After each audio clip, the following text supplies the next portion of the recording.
Murshidabad station সংলগ্ন এলাকায় তৃণমূল কংগ্রেসের দুই গোষ্ঠীর মধ্যে সংঘর্ষে এলাকায় ব্যাপক গোলাগুলি চলল। ঘটনায় জড়িত সন্দেহে এক যুবককে আজ গ্রেফতার করেছে মুর্শিদাবাদ থানার পুলিশ।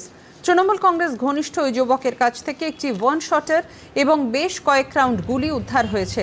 স্থানীয় তৃণমূল কংগ্রেসের ঘনিষ্ঠ দুই জমি ব্যবসায়ীর জমি দখল নিয়েই এই গণ্ডগোলের সূত্রপাত। গতরাতের গুলি চালনার ঘটনায় হতাহত না হলেও এলাকায় রয়েছে ব্যাপক উত্তেজনা। আজ সকালে ঘটনাস্থলে যান লালবাগের মহকুমা শাসক সহ পুলিশের একাধিক শীর্ষ কর্তা।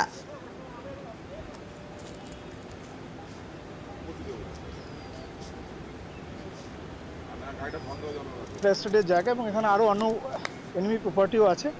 আজকে আমরা ফিজিক্যালি ইন্সপেকশন করলাম যে এটা অনেকেই ইলিগালি এনক্রোচমেন্ট করে আছে। আমরা পুরোটাই ফিজিক্যালি ইনকোয়ারি করে এবং আমাদের বিএলআরও আছে অলরেডি, ট্যুরিজম থেকে এখানে কাজও হবে, মানে বাউন্ডারি ওয়ালও হবে। তার জন্যই আজকে আমরা এখানে সবাই পুরো ফিজিক্যালি আমরা ইন্সপেকশন করছি এবং যারা যারা ইলিগালি এনক্রোচমেন্ট করে আছে আমরা ইমিডিয়েটলি স্টেট ম্যানেজার স্টেপ নেবে যাতে করে এই ইলিগাল যে এনক্রোচমেন্টগুলো আছে সেগুলোকে আমরা রিমুভ করবো আর কি। এবং স্টেটের যে প্রপার্টি, সরকারি যে জায়গা, যা আমাদের পরবর্তীতে যাতে আমাদের সরকারি কোনো ডেভেলপমেন্টাল কাজে লাগে সেজন্যই আজকে আসা এবং এই জন্যই আমরা আজকে ফিজিক্যাল ইন্সপেকশনটা করছি। তৃণমূল কংগ্রেসের পক্ষ থেকে জানানো হয়েছে তারা ঘটনাটির নিরপেক্ষ তদন্ত এবং দোষীদের উপযুক্ত শাস্তি চান।